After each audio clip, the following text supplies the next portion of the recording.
जब मेरा पति रोज़ ऑफिस जाता तो जाने से पहले मुझे एक लाल रंग की साड़ी देकर कहता, आज शाम को मेरे ऑफिस से आने से पहले इसे पहन लेना और अच्छे से तैयार होकर बैठना। आज हमारे यहाँ बहुत ख़ास मेहमान आ रहे हैं। मैं साड़ी ले लेती और शाम को तैयार होने लगती तो मेरे घर का नौकर मुझसे कहता, दीदी भगवान के वास्ते ये साड़ी मत पहनो वरना आज गज़ब हो जाएगा। तुम नहीं जानती हो सारी रात तुम्हारे साथ यहाँ क्या खेल खेला जाता है। आज तुम ये साड़ी मुझे दे दो। आज ये साड़ी पहनकर तुम्हारी जगह पर मैं बैठूंगा और तुम छुपकर सब कुछ देख लेना। फिर तुम्हें मेरी बात पर भरोसा हो जाएगा और तुम सब कुछ समझ जाओगी। लेकिन मुझे अपने नौकर की सारी बातें झूठी लगती थी क्योंकि मुझे साड़ी पहनने के बाद कुछ भी याद नहीं रहता था।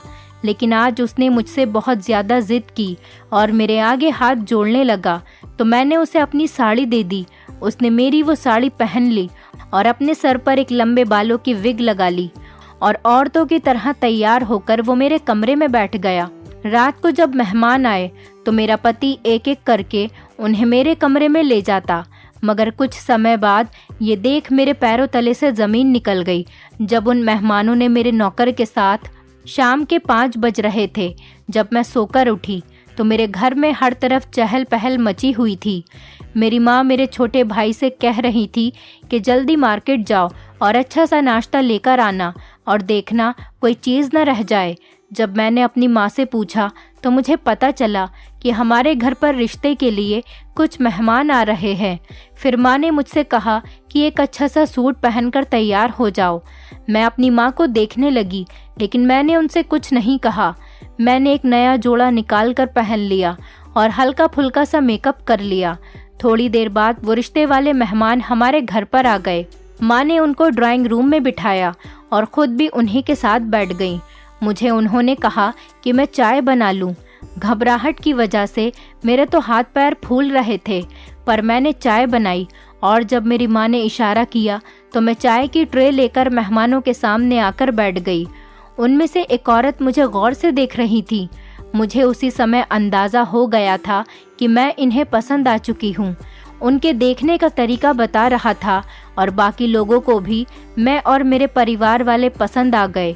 अगले दिन उन्होंने हमारे घर पर फ़ोन करके बता दिया कि हमारी तरफ से हाँ है।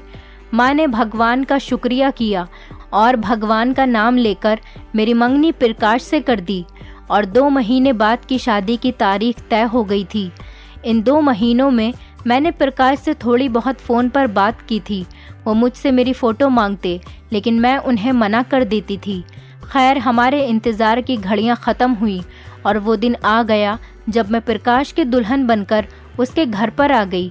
शादी की रात के बारे में जो सपने मैंने देखे थे वो सब ही सच हो गए थे। मेरा घूंघट उठाते ही प्रकाश ने बहुत ज़्यादा तारीफ़ की और मेरा हाथ पकड़कर मुझसे कहने लगे कि तुम जानती हो मैं तुमसे कितनी मोहब्बत करता हूँ। जब मैंने पहली बार तुम्हें देखा था उसी समय मैंने सोच लिया था कि मेरी दुल्हन बनने के लायक सिर्फ तुम ही हो। तुम मुझे सारी लड़कियों से अलग लगी थी। मैं तुम्हारा ज़िंदगी भर बहुत ख्याल रखूँगा। मैं चाहता हूँ कि तुम हमेशा इतनी ही खूबसूरत दिखो। घर के कामों के लिए यहाँ बहुत सारे नौकर हैं। तुम्हें यहाँ पर कोई काम करने की ज़रूरत नहीं है। तुम बस मुझे खुश करना और मेरे लिए हमेशा सज संवर कर रहना। मेरे लिए इतना ही बहुत है। उनकी ये बातें सुनकर मुझे बहुत अच्छा लगा था। अब तो मैं भी उनकी दीवानी हो गई थी। उन्होंने अपने सारे वादे पूरे किए जो उन्होंने शादी की रात मुझसे किए थे। वो रोज़ जब ऑफिस से घर आते तो मेरे लिए गिफ्ट ज़रूर लेकर आते थे। प्रकाश की मोहब्बत ने मुझे सब कुछ भुला दिया था। अब मैं पहले से भी ज़्यादा खूबसूरत हो गई थी। प्रकाश की मोहब्बत से मेरा रूप दिन ब दिन निखरने लगा था। जब मैं अपने मायके जाती तो मेरी दोस्त और मेरे पड़ोसी मुझे खूब गौर से देखती और मुझसे कहती, तुम्हारी तो लॉटरी निकल गई, तुम्हें इतना मोहब्बत करने वाला पति मिला है। मोहब्बत में डूबे दिन रात ऐसे ही गुजरने लगे। यहाँ तक कि मेरी शादी को 4 महीने हो गए थे।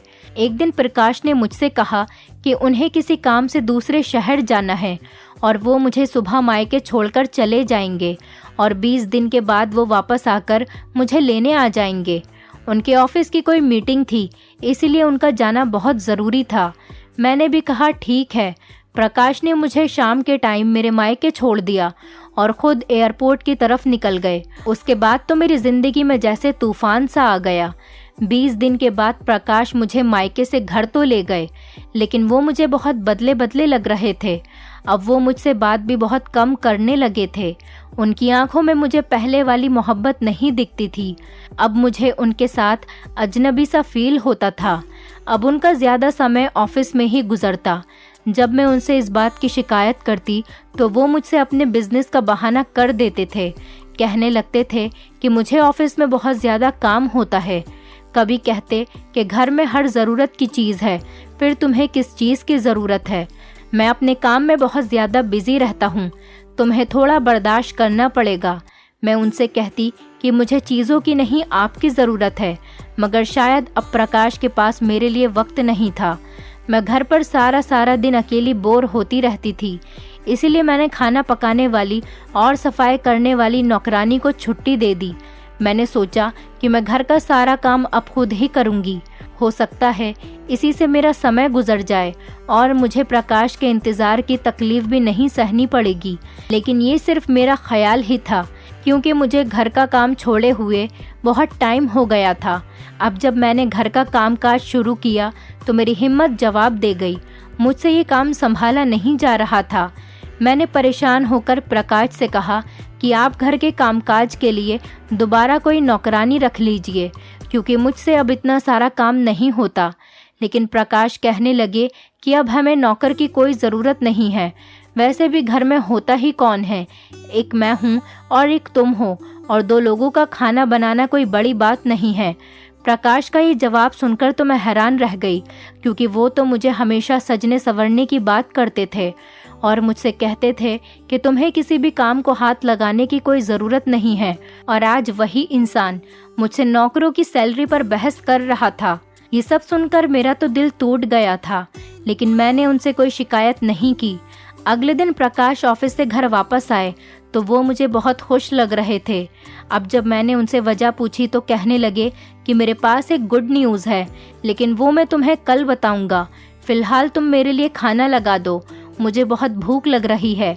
मैं सोचने लगी कि आखिर ऐसी क्या बात है जो आज ये इतना खुश हैं, लेकिन मैं उनकी आदत को अच्छे तरीके से जानती थी। जब वो कोई बात बताने से मना कर दिया करते थे तो फिर वो बताते ही नहीं थे। मैं भी चुप हो गई और खामोशी से अगले दिन का इंतज़ार करने लगी। शाम के समय मैं उनका इंतज़ार कर रही थी कि दरवाजे पर किसी ने बेल बजाई। मैंने जाकर दरवाज़ा खोला तो सामने गाड़ी खड़ी थी।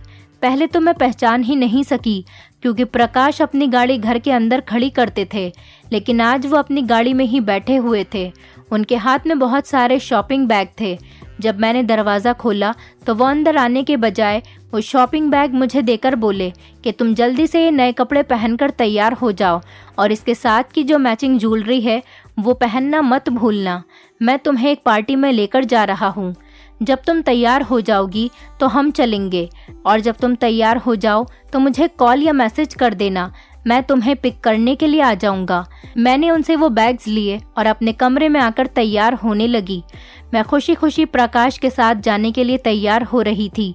मैं बहुत मेहनत से और लगन से तैयार हो रही थी। लाल रंग की साड़ी और गोल्डन कलर की ज्वेलरी में मैं इतनी खूबसूरत लग रही थी, मुझे खुद को देखकर यकीन नहीं आ रहा था कि ये मैं ही हूँ। बार बार मैं अपने आप को शीशे में देख रही थी। अभी मैं पूरे तरीके से तैयार नहीं हुई थी। फिर से दरवाजे पर बेल बजी। मैं समझ गई थी कि दरवाजे पर प्रकाश ही होंगे और वो मेरा इंतज़ार नहीं कर सके, इसीलिए मुझे पहले ही लेने आ गए। मैंने जल्दी से अपने बाल खोले और घर को लॉक करके प्रकाश के साथ गाड़ी में बैठ गई। आज प्रकाश खुद भी बहुत अच्छे से तैयार हुए थे। उन्होंने गाड़ी में म्यूज़िक लगा दिया था। प्रकाश आज बहुत अच्छे मूड में थे और मुझसे काफ़ी हंसी मजाक भी कर रहे थे। वो मुझे समझाने लगे कि जहाँ पर हम लोग जा रहे हैं वहाँ बहुत बड़े बड़े लोग होंगे और मुझे वहाँ पर सब लोगों से हंसी खुशी मिलना है।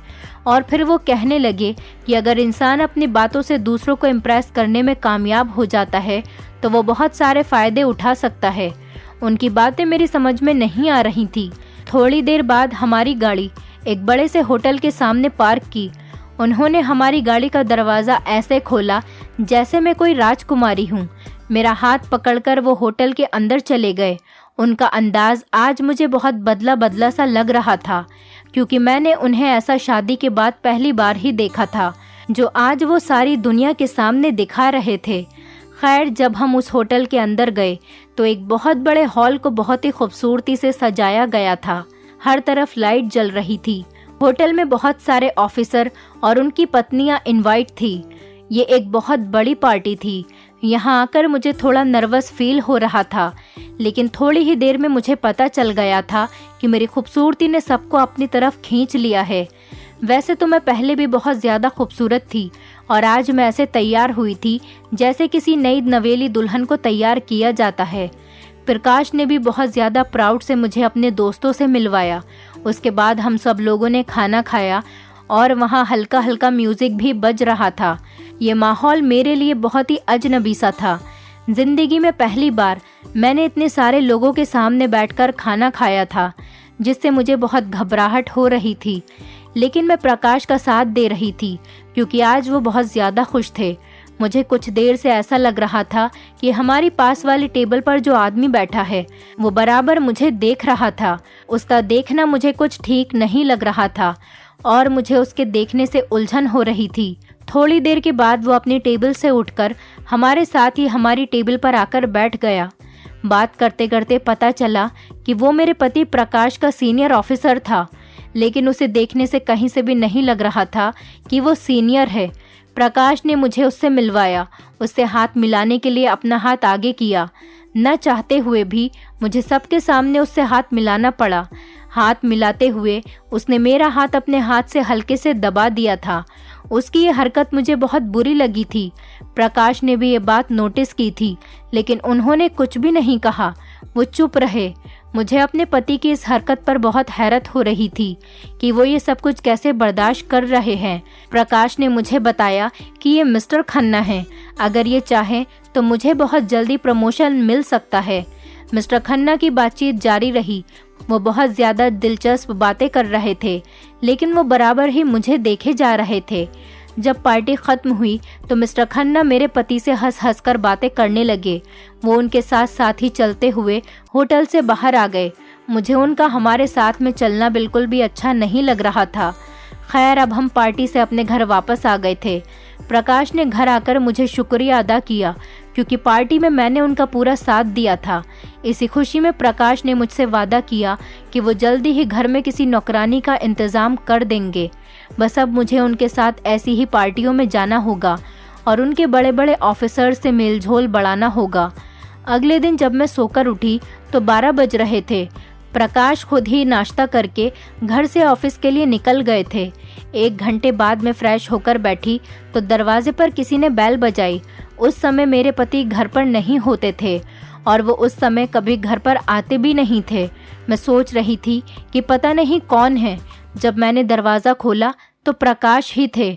उनके उस समय घर पर आने पर मुझे बहुत ज़्यादा हैरत हुई, लेकिन उनके बराबर में मैंने एक लड़के को खड़ा हुआ देखा तो मैं समझ गई थी लड़के की उम्र 16-17 साल की होगी। उसका रंग सफ़ेद और सुर्ख था। प्रकाश ने मुझे उस लड़के से मिलवाया। मुझसे कहने लगे कि ये श्यामू है, बहुत ही जिम्मेदार और शरीफ बच्चा है, हर काम करना जानता है। इसने कुछ समय होटल में भी काम किया है। ये घर के सारे कामों से लेकर गाड़ी चलाना भी जानता है। प्रकाश ने उसकी तरफ इशारा करते हुए उसका कंधा थपथपाया तो उसने अपनी नज़रें नीचे कर ली। मुझे उसका ये अंदाज बहुत अच्छा लगा। प्रकाश ने मुझे बताया कि ये एक बहुत ही गरीब घर से है। आज सुबह तुम सो रही थी तो मैं घर से नाश्ता किए बगैर ही चला गया था। मैंने सोचा कि मैं किसी ढाबे पर ही नाश्ता कर लूँगा। वहाँ मेरी मुलाकात श्यामू से हुई। ये मुझसे बहुत खुश दिली से मिला और इसने मुझे बहुत अच्छा नाश्ता बनाकर खिलाया। मैं इसे ज़्यादा तनख्वाह देने की बात करके अपने साथ में लेकर आ गया। ये तुम्हारी हर काम में मदद करेगा और तुम्हारे छोटे भाई की तरह ख्याल रखेगा, है ना श्यामू? उन्होंने श्यामू की तरफ देखा तो उसने जी हाँ में सर हिला दिया। खैर, मैं भी सुकून से हो गई थी कि नौकरों की फौज से जान छूटी। अच्छा है, एक ही नौकर घर के सारे काम कर लेगा। मुझे भी आसानी होगी और ज़्यादा सर खपाना भी नहीं पड़ेगा। श्यामू ने सच में मुझे बहुत आराम पहुंचाया। वो सारे काम औरतों से भी ज़्यादा अच्छे से करता था और कोई फालतू बात भी नहीं करता था।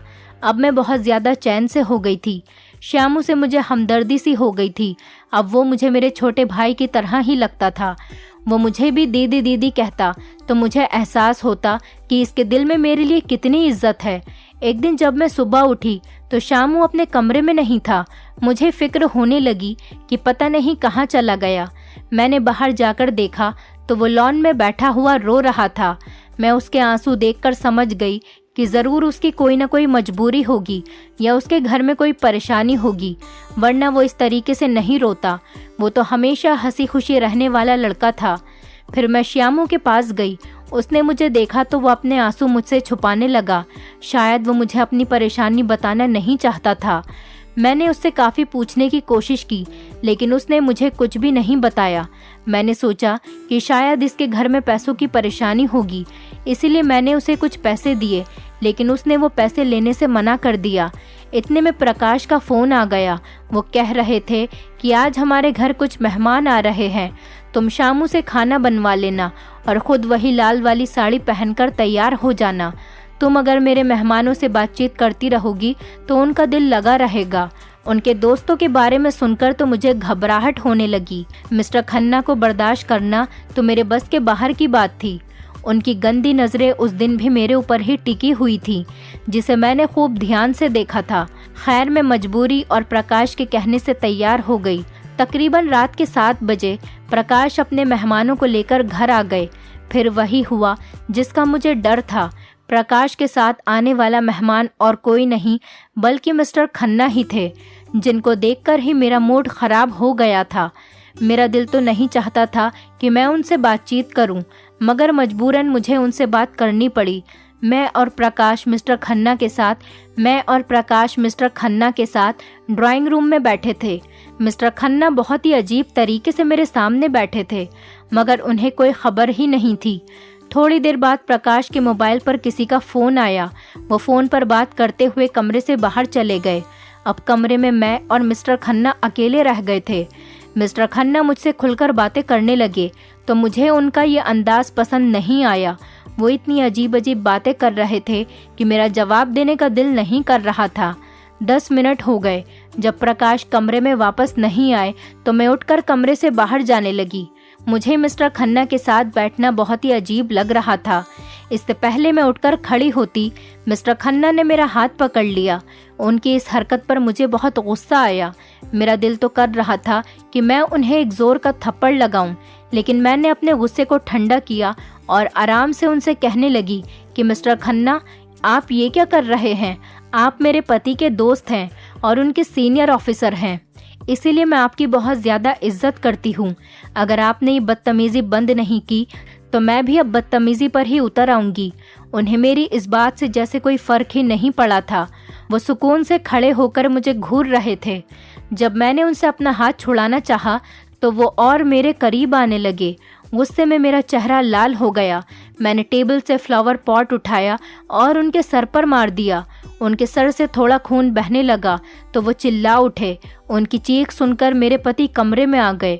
मिस्टर खन्ना दर्द से चीख रहे थे और मेरे पति को बहुत गुस्सा आ रहा था।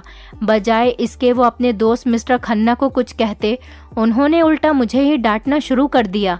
कहने लगे कि तुम पागल तो नहीं हो गई हो, ये तुमने क्या कर दिया? अभी और इसी समय उनसे माफ़ी मांगो। मैंने उनसे माफ़ी नहीं मांगी और उनकी तरफ देखते हुए ज़मीन पर थूक दिया और कहने लगी कि मिस्टर खन्ना अगर इस पूरे देश के राजा भी होते तो भी मैं उनसे माफ़ी नहीं मांगती। उल्टा इन्हें मुझसे माफ़ी मांगनी चाहिए, जो गंदी हरकत इन्होंने मेरे साथ की है। मेरी बात सुनकर प्रकाश ने मुझे बहुत ज़्यादा गुस्से में देखा और मुझसे कहने लगे, अगर तुमने मिस्टर खन्ना से माफ़ी नहीं मांगी तो मैं तुम्हें यहीं खड़े खड़े डिवोर्स दे दूंगा। अपने पति की ये बात सुनकर तो मैं हैरान रह गई। क्या कोई भी शरीफ इंसान अपने दोस्त की खातिर अपनी पत्नी को तलाक दे सकता है? मैं भी जिद पर अड़ गई, क्योंकि मिस्टर खन्ना की हरकत ही ऐसी थी कि उनसे माफ़ी मांगने का तो सवाल ही पैदा नहीं होता था। मुझे यूं खामोश खड़ा देखकर प्रकाश उल्टी गिनती गिनने लगे। वो सोच रहे थे कि अगर वो मुझे छोड़ने की धमकी देंगे तो मैं मिस्टर खन्ना के पैर पड़ने लगूंगी और उनसे माफ़ी मांग लूंगी। लेकिन मैं भी अपनी बात से नहीं हटी और मैंने उनसे माफ़ी नहीं मांगी। उसके बाद प्रकाश ने मुझसे कहा कि तुम पेपर्स का इंतज़ार करना, मैं तुम्हें डिवोर्स दे दूंगा। मैं हैरत की नज़रों से उन्हें देखने लगी। मुझे समझ में नहीं आ रहा था कि प्रकाश तो मुझसे इतनी मोहब्बत करते थे, फिर वो मेरे साथ ऐसा क्यों कर रहे थे, वो भी अपने इस घटिया दोस्त की खातिर। मिस्टर खन्ना ये सब कुछ देखकर मुस्कुरा रहे थे। वो भी बड़बड़ाते हुए हमारे घर से चले गए। मेरे पति भी उनके पीछे पीछे गए और मेरे बर्ताव की उनसे माफ़ी मांगने लगे। थोड़ी देर बाद जब प्रकाश घर के अंदर वापस आए तो उनका मूड ऐसा था जैसे कुछ हुआ ही न हो, लेकिन मेरी तो दुनिया ही उजड़ चुकी थी। मैंने अपने कमरे में जाकर अपना बैग पैक करना शुरू कर दिया और उसी समय घर से निकलने लगी तो प्रकाश ने मुझे कमरे में बंद कर दिया। मैंने दरवाज़ा खटखटाया मगर उन्होंने नहीं खोला। थोड़ी देर बाद वो अंदर आए और मुझसे कहने लगे कि क्या हुआ, मैंने जो कुछ भी तुमसे कहा है वो गुस्से में कह दिया। क्या हमारी बरसों की मोहब्बत मेरी छोटी सी बात पर ख़त्म हो जाएगी? जाहिल लड़कियों की तरह हंगामा मत करो, जो कुछ भी हुआ है उसे भूल जाओ और ख़बरदार जो तुमने घर से निकलने की कोशिश भी की, मैं तुम्हारी टांगें तोड़ दूंगा। वैसे भी दरवाजे पर लॉक लगा हुआ है, तुम्हें बाहर जाने की ज़रूरत भी नहीं है और इजाज़त भी नहीं। जब तक मैं न कहूँ तुम घर से कदम बाहर नहीं निकाल सकती। तुम्हें हर सूरत में मेरे ऑफिसर को खुश करना होगा, वरना मुझसे बुरा कोई नहीं होगा। अपने पति का ऐसा रूप देखकर तो मेरे पैरों तले से ज़मीन निकल गई। प्रकाश इस हद तक गिर सकते थे, मैंने कभी सपने में भी नहीं सोचा था। इस सारे हंगामे की खबर श्यामू को भी हो चुकी थी, क्योंकि कमरे में पड़े फ्लावर पॉट के टुकड़े समेटने के लिए मैंने उसे ही कहा था। अब जब प्रकाश ने मुझे यहाँ कमरे में बंद कर दिया था और मैं श्यामू के रहमो करम पर आ गई थी, मेरे पति ने उसे सख्ती से समझाया था कि मुझसे कोई बात न करे। अगले दिन प्रकाश घर से ऑफिस के लिए चले गए। उनके कहने के अनुसार श्यामू ने मुझे खाना दिया। मैं अपने ही घर में कैद होकर रह गई थी और अपने नौकर की मोहताज हो गई थी। मैंने श्यामू को उसकी माँ बहन का वास्ता दिया और उसके आगे हाथ जोड़कर मदद मांगी तो उसका दिल भी मेरे लिए पिघल गया। वो कहने लगा कि दीदी तुम फिक्र मत करो, तुम्हारी इज्जत की जिम्मेदारी अब मेरी है, अब कोई तुम्हें छू भी नहीं सकता। तुम्हारा पति, भगवान माफ करे, बहुत ही घटिया और गिरा हुआ आदमी है। हमारे यहाँ तो ऐसा बिल्कुल भी नहीं होता और अगर कोई अपनी पत्नी के साथ ऐसी घटिया हरकत करने की सोच भी ले तो उसकी नस्लें ख़त्म कर दी जाती हैं। तो श्यामू की बातें सुनकर मुझे अंदाज़ा हो गया था कि वो मेरी मदद ज़रूर करेगा और मुझे यहाँ अकेला छोड़कर नहीं जाएगा। थोड़ी देर के बाद श्यामू मेरे कमरे में वापस आया और मुझसे बोला कि दीदी मैं तुम्हें एक बात बताना चाहता हूँ। मैं सुबह बताना चाहता था मगर मुझे याद नहीं रहा। वो घटिया इंसान जो मेरा मालिक और तुम्हारा पति है, किसी से फ़ोन पर बात करके कह रहा था कि कल हमारे घर पर वही साहब आएंगे और आप हर सूरत में उनसे मिलेंगी। श्यामू ने जब मुझे ये बात बताई तो मैं समझ गई थी कि मैं मिस्टर खन्ना की जिद बन चुकी हूँ। इसी सोच और ख्याल में मेरी सारी रात गुजर गई। पूरी रात मेरी रोते हुए गुजरी। मैं भगवान से प्रार्थना कर रही थी कि वो मेरी इज्जत की हिफाजत करे। अगले दिन श्यामू मेरे पास आया। उसकी सांस फूली हुई थी और वो काफ़ी जल्दी में लग रहा था। दरवाज़ा खोलकर मेरे कमरे में आया और मुझसे बोला दीदी तुम अपना एक खूबसूरत सा जोड़ा मुझे दे दो। मैं उसका चेहरा देखते हुए बोली कि श्यामू तुम्हें मेरे कपड़ों की क्या ज़रूरत है? तो वो कहने लगा कि ये समय ज़्यादा बातें करने का नहीं है, बस आप मुझे एक अपना अच्छा सा जोड़ा दे दें। मैंने उसे अपनी एक साड़ी निकाल कर दे दी।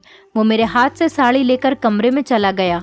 फिर थोड़ी देर बाद वो साड़ी पहनकर मेरे कमरे में दोबारा आया तो उसे देखकर मेरी हंसी निकल गई, क्योंकि उसने बहुत ही अजीब तरीके से साड़ी बांध रखी थी। उसकी जिद करने पर मैंने उसकी साड़ी ठीक से बांधी। अब वो पूरे तरीके से एक औरत लग रहा था। उसने अपने सर पर मेरी ही तरह लंबे बालों की विग लगा रखी थी। मैंने उससे कहा कि श्यामू ये तुम क्या कर रहे हो? क्या तुम्हारा औरत बनने का इरादा है? मैं उस समय अपने सारे दुख भूल गई थी और उससे हंसी मजाक करने लगी। उसने मुझसे कहा कि दीदी आप यहाँ से जाइए और मेरे कमरे में जाकर बैठ जाना। हमारे घर में आज उसके साथ एक और लड़का आया था जो श्यामू का दोस्त था। थोड़ी देर बाद मुझे अपने घर में किसी के आने की आवाज़ आई। जूतों की आवाज़ मेरे कमरे की तरफ से आ रही थी। मेरा दिल बहुत ज़्यादा कांप रहा था और फिर मेरे कमरे का दरवाज़ा अंदर से लॉक होने की आवाज़ आई। कुछ देर बाद ही मेरे कमरे से चीखने चिल्लाने की आवाज़ें आने लगीं। घर में शोर मच गया।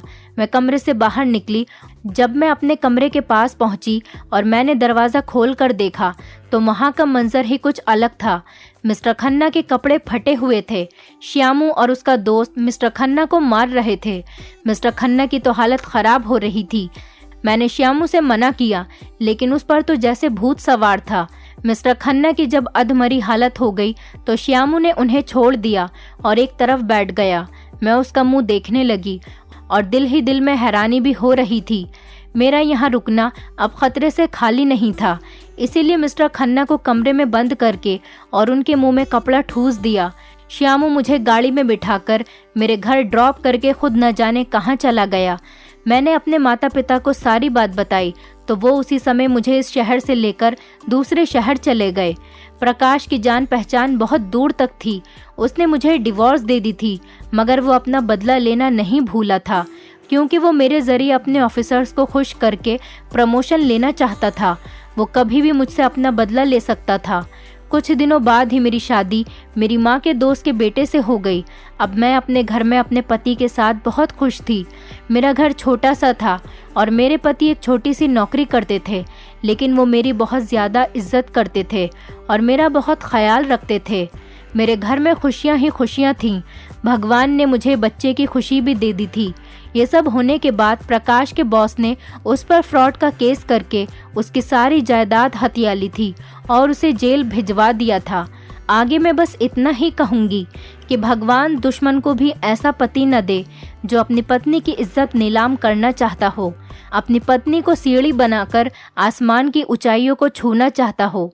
दोस्तों, उम्मीद करती हूँ आपको हमारी कहानी पसंद आई होगी। कहानी पसंद आई है तो वीडियो को लाइक करें, चैनल पर नए हैं तो चैनल को सब्सक्राइब करें और हाँ, नोटिफिकेशन बेल को ज़रूर दबाएं ताकि अगली अपडेट सबसे पहले आपको मिले। हेलो दोस्तों, आज की कहानी बेहद रोमांटिक है, इसलिए प्लीज पूरी सुने। आंटी की बेटी का मेरे घर पर होना मुझे बेचैन कर रहा था। करीब आंधी रात का समय था जब मुझे प्यास लगी थी। मैं पानी पीने के लिए रसोई में गया। जब मैं पानी पीकर वापस अपने कमरे में जा रहा था, तब मेरी नजर अचानक सोफे पर सोई हुई आंटी की बेटी पर पड़ी। रात की हल्की रोशनी में कविता की छवि कुछ और ही नजर आ रही थी। वो किसी अप्सरा जैसी लग रही थी। उसके लंबे बाल उसके गालों को छू रहे थे और वो सोते समय बार बार अपने बालों को साइड में करने की कोशिश कर रही थी।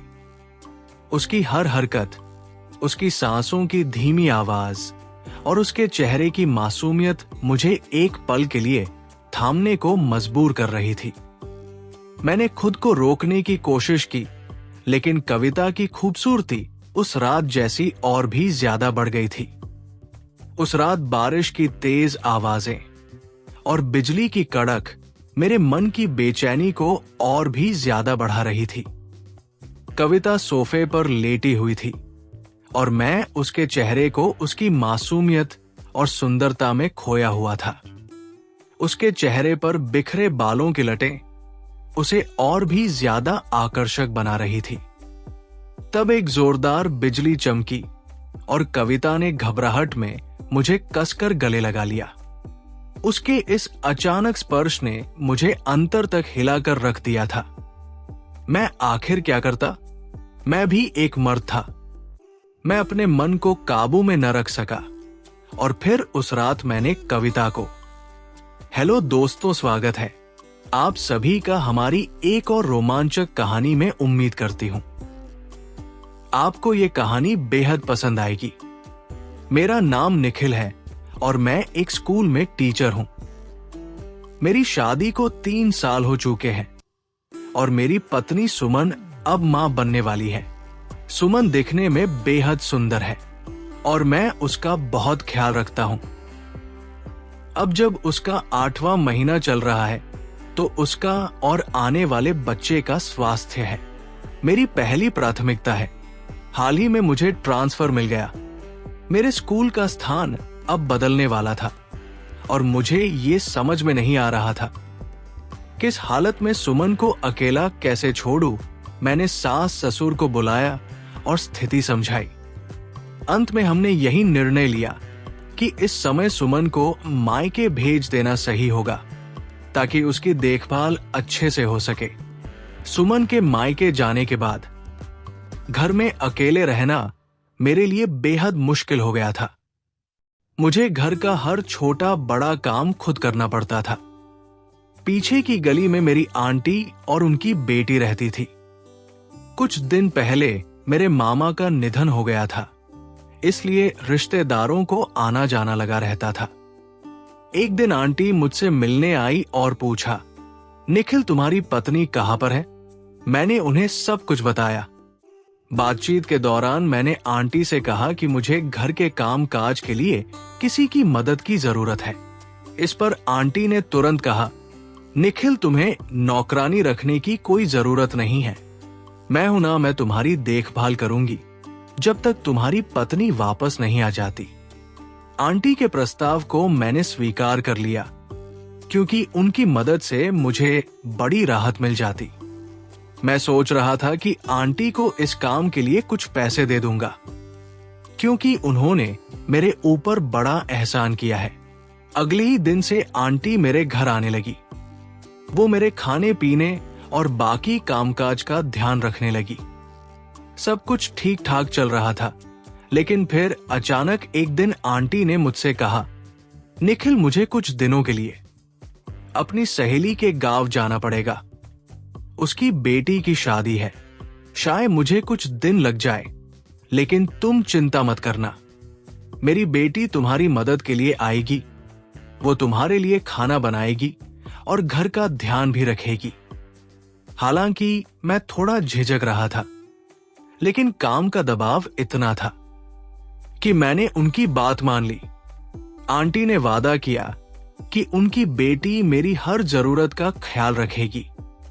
मैंने सोचा चलो कोई तो है जो इस मुश्किल समय में मेरी मदद करेगा। अगले दिन स्कूल की छुट्टी थी, इसलिए मैंने सोचा कि थोड़ा आराम कर लूं। सुबह का वक्त था और मैं सोफे पर बैठकर चाय पी रहा था। अचानक दरवाजे की घंटी बजी। मैंने चाय का कप टेबल पर रखा और दरवाजा खोलने चला गया। दरवाजा खोलते ही मेरी आंखें जैसे ठहर गई और मेरे मन में हलचल सी मच गई। मेरे सामने एक बेहद सुंदर लड़की खड़ी थी।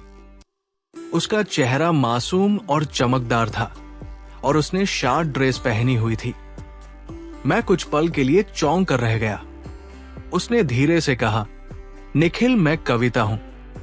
तुम्हारी आंटी की बेटी मां ने मुझे भेजा है। उसकी आवाज ने मुझे जैसे होश में ला दिया था। मैंने उसे तुरंत अंदर बुलाया और एक गहरी सांस ली। कविता ने अंदर आकर इधर उधर देखा, फिर मेरी तरफ मुड़ी।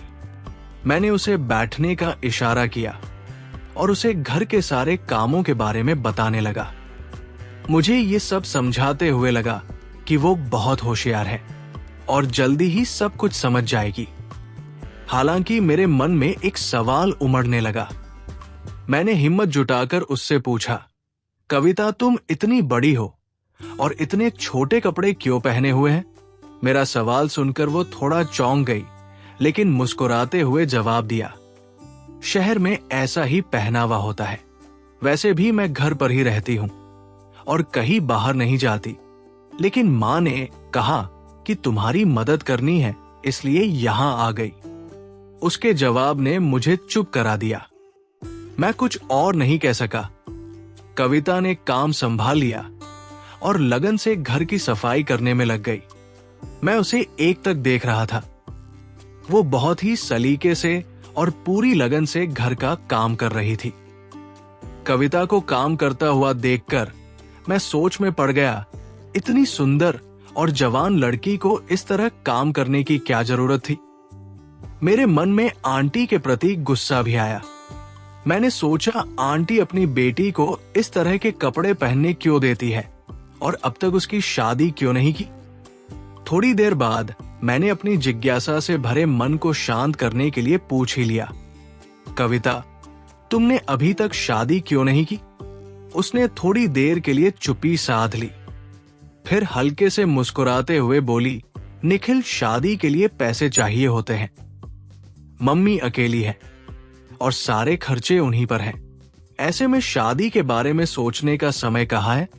उसके शब्दों में दर्द था जो मैंने साफ महसूस किया था। मैंने उसे समझाने की कोशिश की, लेकिन कविता, तुम इतनी सुंदर हो कि कोई भी लड़का तुमसे शादी करना चाहेगा। तुम्हारी शादी के लिए पैसा इतनी बड़ी बाधा नहीं होना चाहिए। उसने मेरी बात का जवाब नहीं दिया और बस चुपचाप काम में लग गई। इसके बाद कविता रोज मेरे घर आने लगी। वो हर काम इतनी सादगी और मेहनत से करती थी कि मैं धीरे धीरे उसकी तरफ खींचने लगा था। हालांकि कुछ समय बाद मुझे उसके व्यवहार में बदलाव महसूस होने लगा। एक दिन जब हम बातचीत कर रहे थे तो उसने मुझसे मेरी पत्नी के बारे में पूछना शुरू कर दिया। मैंने उसे बिना झिझक सब कुछ बता दिया। मेरी बात सुनकर कविता बहुत खुश हुई। उसके चेहरे पर एक अलग ही चमक थी, मानो उसे इस बात की खुशी हो कि सुमन कुछ महीने तक यहां नहीं आने वाली। उसके बाद से कविता का व्यवहार और भी अजीब लगने लगा। अब वो ना केवल मेरे काम करती, बल्कि मेरे लिए रोज नए नए पकवान बनाने लगी थी। हर बार खाना इतना स्वादिष्ट होता कि मुझे लगता कि वो दिल से मेहनत कर रही है।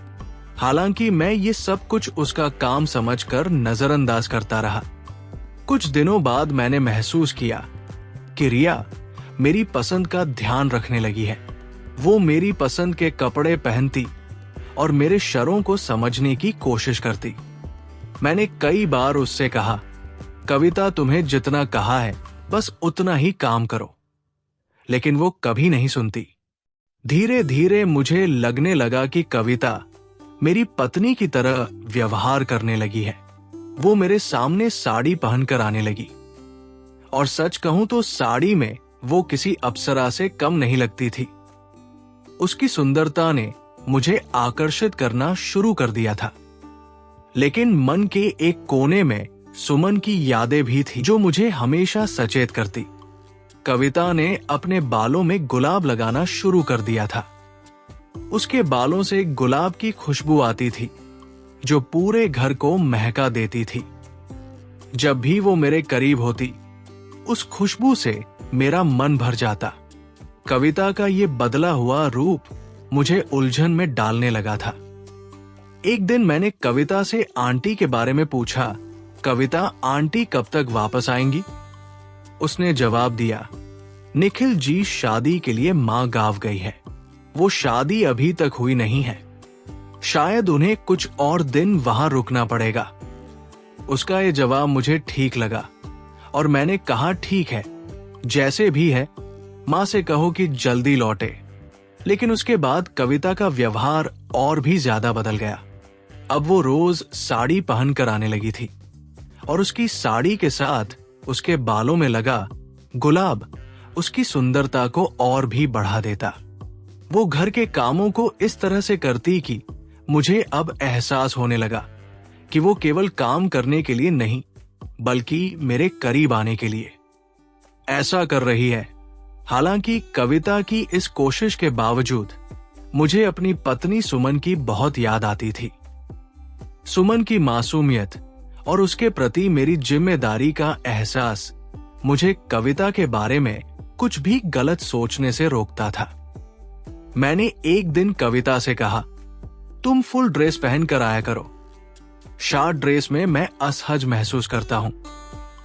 कविता ने मेरे इस अनुरोध को गंभीरता से नहीं दिया। वो हमेशा आत्मविश्वास से भरी रहती थी, जैसे उसे इस बात की कोई परवाह ही नहीं की। मैं क्या सोचता हूं, वो इतनी निडर और सहज थी कि उसे अपने पहनावे या व्यवहार से कोई कमी नजर नहीं आती थी। फिर एक दिन ऐसा हुआ जिसने मेरे पूरे जीवन को अस्त व्यस्त कर दिया। मुझे अब भी यकीन नहीं होता कि ये सब मेरे साथ हुआ। उस दिन कविता ने रोज की तरह सारे काम खत्म किए और घर जाने के लिए तैयार थी। तभी अचानक तेज बारिश शुरू हो गई। बारिश इतनी तेज थी कि बाहर निकलना मुश्किल हो गया। कविता के पास छाता भी नहीं था और उसका घर भी दूर था। मैंने उसकी स्थिति को देखते हुए कहा, कविता, आज रात तुम यहीं पर रुक जाओ। इतनी तेज बारिश में बाहर जाना ठीक नहीं होगा। कविता ने थोड़ी झिझक के साथ मेरी बात मान ली। मैंने उसे समझाया कि आंटी गांव में है और उसके घर पर कोई नहीं है, इसलिए उसके लिए यहां रुकना ही बेहतर होगा। कविता ने रुकने का फैसला किया और वो किचन में जाकर हमारे लिए खाना बनाने लगी। जब तक खाना तैयार हुआ, बारिश और भी ज्यादा तेज हो चुकी थी। हम दोनों ने साथ में खाना खाया। कविता का स्वभाव बहुत हल्का फुल्का और सहज था, इसलिए बातचीत के दौरान मेरी झिझक भी कम हो गई। खाने के बाद मैंने कविता से कहा, तुम हॉल में सोफी पर सो जाओ और मैं अपने कमरे में सोने जा रहा हूं। वो दिन भर के काम से थकी हुई थी, इसलिए जल्दी ही सो गई। मैं अपने कमरे में जाकर मोबाइल पर कुछ देखने लगा, लेकिन मेरा मन विचलित था। कविता का यहां होना मुझे बेचैन कर रहा था। करीब आंधी रात का समय था जब मुझे प्यास लगी थी। मैं पानी पीने के लिए रसोई में गया। जब मैं पानी पीकर वापस अपने कमरे में जा रहा था, तब मेरी नजर अचानक सोफे पर सोई हुई कविता पर पड़ी। रात की हल्की रोशनी में कविता की छवि कुछ और ही नजर आ रही थी। वो किसी अप्सरा से कम नहीं लग रही थी। उसके लंबे बाल उसके गालों को छू रहे थे और वो सोते समय बार बार अपने बालों को साइड में करने की कोशिश कर रही थी। उसकी हर हरकत, उसकी सांसों की धीमी आवाज और उसके चेहरे की मासूमियत मुझे एक पल के लिए थामने को मजबूर कर रही थी। मैंने खुद को रोकने की कोशिश की, लेकिन कविता की खूबसूरती उस रात जैसे और भी ज्यादा बढ़ गई थी। उस रात बारिश की तेज आवाजें और बिजली की कड़क मेरे मन की बेचैनी को और बढ़ा रही थी। कविता सोफे पर लेटी हुई थी और मैं उसके चेहरे की मासूमियत और सुंदरता में खोया हुआ था। उसके चेहरे पर बिखरे बालों की लटें उसे और भी आकर्षक बना रही थी। तभी एक जोरदार बिजली चमकी और कविता ने घबराहट में मुझे कसकर गले लगा लिया। उसके इस अचानक स्पर्श ने मुझे अंदर तक हिलाकर रख दिया था। वो डरी हुई थी और मैं उसे शांत करने के लिए उसकी पीठ थपथपाने लगा, लेकिन उसके स्पर्श ने मेरे अंदर एक अलग ही भावना जगा दी थी। मैं खुद को रोकने की कोशिश कर रहा था, लेकिन उसका डर और मेरे करीब आना मेरी इच्छाएं को नियंत्रण से बाहर कर रहा था। मैंने भी कविता को कसकर गले लगा लिया। कविता डर के कारण और भी मजबूती से मुझे पकड़ रही थी। उस पल में ऐसा लग रहा था कि हम दोनों एक दूसरे की बाहों में खो गए हो। बाहर बारिश थमने का नाम नहीं ले रही थी, लेकिन मेरे मन में विचारों और भावनाओं की एक और ही बारिश हो रही थी। कविता के इस फर्ज ने मेरे अंदर उन छाव को जगा दिया था जिन्हें मैंने लंबे समय से दबा रखा था। फिर कविता ने धीमी आवाज में कहा, निखिल, जब मैंने तुम्हें पहली बार देखा था तभी से तुम मुझे पसंद थे। यही वजह है कि मैं तुम्हारी ओर आकर्षित होने के बहाने खुशती रही। उसकी बातों ने मुझे और भी असहज कर दिया। वो अपनी भावनाओं खुले तौर पर व्यक्त कर रही थी और मैं खुद को रोकने के लिए संघर्ष कर रहा था। उस रात हम दोनों एक दूसरे की बाहों में खोए रहे। बारिश थम चुकी थी और कविता ने मुझसे अलग होकर शांति से सोने की कोशिश की, लेकिन मैं सारी रात जागता रहा। मेरे मन में अपराध बोध और पछतावे की लहरें उठ रही थी। सुबह जब मेरी आंख खुली तो मैंने देखा कि कविता अभी भी मेरे करीब में सो रही थी। मेरा दिल तेजी से धड़क रहा था। मैंने तुरंत खुद को संभालना धीरे से कविता को अपने से दूर किया और कमरे से बाहर चला गया। मेरा मन हजारों सवालों में उलझा हुआ था। अगर सुमन को ये सब पता चला तो वो क्या सोचेगी? क्या वो मुझे माफ कर पाएगी? हमारा बच्चा इस दुनिया में आने वाला है।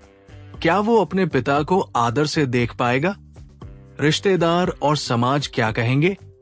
क्या मैं अपने परिवार और जिम्मेदारियों को भूल गया? ये सारे सवाल मेरे सर पर भारी बोझ की तरह थे। मैंने खुद को कोसना शुरू कर दिया। कुछ देर बाद कविता ने स्नान करके मेरे कमरे में प्रवेश किया। उसका चेहरा शांत था, लेकिन उसकी आंखों में एक अनकह भाव था। उसने सर झुकाकर कहा, निखिल, रात में जो कुछ भी हुआ मैं उसे कभी नहीं भूल पाऊंगी। उसकी बात सुनकर मैं और भी ज्यादा परेशान हो गया। मैंने तुरंत कहा, कविता, मुझे माफ कर दो। ये सब मेरी गलती थी। मुझे ये सब नहीं करना चाहिए था। रिया ने मेरी बात को बीच में ही रोकते हुए कहा, रुको निखिल, तुम्हें माफी मांगने की कोई जरूरत नहीं है। गलती मेरी थी जब से मैं तुम्हारे घर आई हूं। तुमने कभी भी मुझे गलत नजर से नहीं देखा। तुम्हारा यही व्यवहार मुझे बहुत पसंद आया। वो आगे बोली, तुमने मुझे शॉर्ट ड्रेस पहनने के बजाय फुल ड्रेस पहनने को कहा। ये बात कोई और नहीं बल्कि मेरी मां को कहनी चाहिए थी, लेकिन तुमने मेरी इज्जत और मेरी भलाई का ध्यान रखा। यही वजह है कि मैं तुम्हारी और खींचती चली गई। उसकी ये बातें सुनकर मैं और भी असहज हो गया। मुझे समझ नहीं आ रहा था कि मैं उसकी बातों का क्या जवाब दूं। उसने कहा, निखिल, मैं तुम्हारे साथ अकेली घर में रहने के बावजूद तुमने मेरा कभी गलत फायदा नहीं उठाया, और इससे मुझे तुम्हारी पत्नी के भाग्य पर जलन होती थी। इसलिए मैंने तुमसे उसकी सारी जानकारी ली और उसी के जैसे बनने की कोशिश कर रही थी। साड़ी पहनना, बालों में गुलाब लगाना, ये सब तुम्हें आकर्षित करने के लिए था, ताकि तुम्हारा ध्यान मेरी ओर जाए। लेकिन फिर भी तुमने मुझ पर ध्यान नहीं दिया। सच में तुमसे ज्यादा ईमानदार पुरुष मैंने कहीं नहीं देखा। कविता ये सब कह रही थी और मैं जैसे किसी अपराधी की तरह शांत खड़ा था। कुछ समय बाद मैंने कहा, मुझे माफ कर दो कविता, जो हुआ उसे भुला दो। मैं तुम्हें कुछ पैसे देता हूं, कल से मेरे घर मत आना। कविता ने कहा, निखिल, मुझे पैसे नहीं चाहिए। रात को जो कुछ हुआ बस वही हमारे बीच रहेगा। तुम बेफिक्र रहो, मैं किसी को कुछ नहीं बताऊंगा। तुम्हारी पत्नी को इस बारे में कुछ नहीं पता चलेगा। मैं तुम्हारा घर नहीं तोड़ने दूंगी। जो गलती तुमने की उसके लिए मैं भी उतनी ही जिम्मेदार हूं। निखिल, चिंता मत करो। ये कहते हुए कविता अपने घर चली गई। उसके बाद से मैंने स्कूल की कुछ दिन के लिए छुट्टी ले ली और घर पर ही रुक गया, क्योंकि मेरा मन कहीं भी नहीं लग रहा था। इसके बाद कविता मेरे पास कभी नहीं आई और आंटी भी कुछ दिनों तक नहीं आई। धीरे धीरे समय बीतता गया। अचानक एक दिन मेरी पत्नी का फोन आया कि तुम बाप बन गए हो और तुम्हें एक चांद सा बेटा हुआ है। उस दिन से मैं अपने बेटे की खुशियों में इतना खो गया कि रात को जो कुछ भी हुआ वो सब भूल गया। मेरी पत्नी वापस आ चुकी थी और मैं अपनी पत्नी और बेटे के साथ बहुत खुश था। एक दिन अचानक मेरे दरवाजे की बेल बची। मैंने दरवाजा खोला तो देखा कि वहां एक गिफ्ट रखा हुआ था। मैंने घर के आसपास देखा, लेकिन कोई दिखाई नहीं दिया। फिर मैंने गिफ्ट उठाया और घर के अंदर आकर खोला। उसमें छोटे बच्चे के खिलौने और कपड़े और एक गुलाब था। मुझे समझ में आ गया कि ये गिफ्ट कविता ने रखा होगा। मेरी पत्नी ने पूछा, ये गिफ्ट किसने रखा होगा? तब मेरी नजर उस गिफ्ट के साथ आई हुई चिट्ठी पर पड़ी। मैंने चिट्ठी बाहर निकाली और देखा कि उसमें मेरे बेटे के लिए शुभकामनाएं दी गई थी, लेकिन नाम नहीं लिखा था। मैंने अपनी पत्नी से कहा, ये तो किसी ने भेजा है। वो और कुछ कहने वाली थी, तभी अचानक मेरा बेटा जोर जोर से रोने लगा और मेरी पत्नी वो सब कुछ भूलकर अपने बेटे के पास चली गई। इसके बाद कविता मुझे कभी नहीं दिखाई दी। उसने जो वादा किया था उसे निभाया भी था। आज सिर्फ उसकी वजह से ही मेरा परिवार सुख और शांति से चल रहा था और हम पति पत्नी अपने बेटे के साथ खुशहाल जीवन बिता रहे थे। तो दोस्तों, ये थी आज की कहानी। आपकी क्या राय है इस कहानी पर हमें कमेंट में जरूर बताएं। वीडियो अच्छी लगे तो लाइक करें, शेयर करें, सब्सक्राइब करें। धन्यवाद।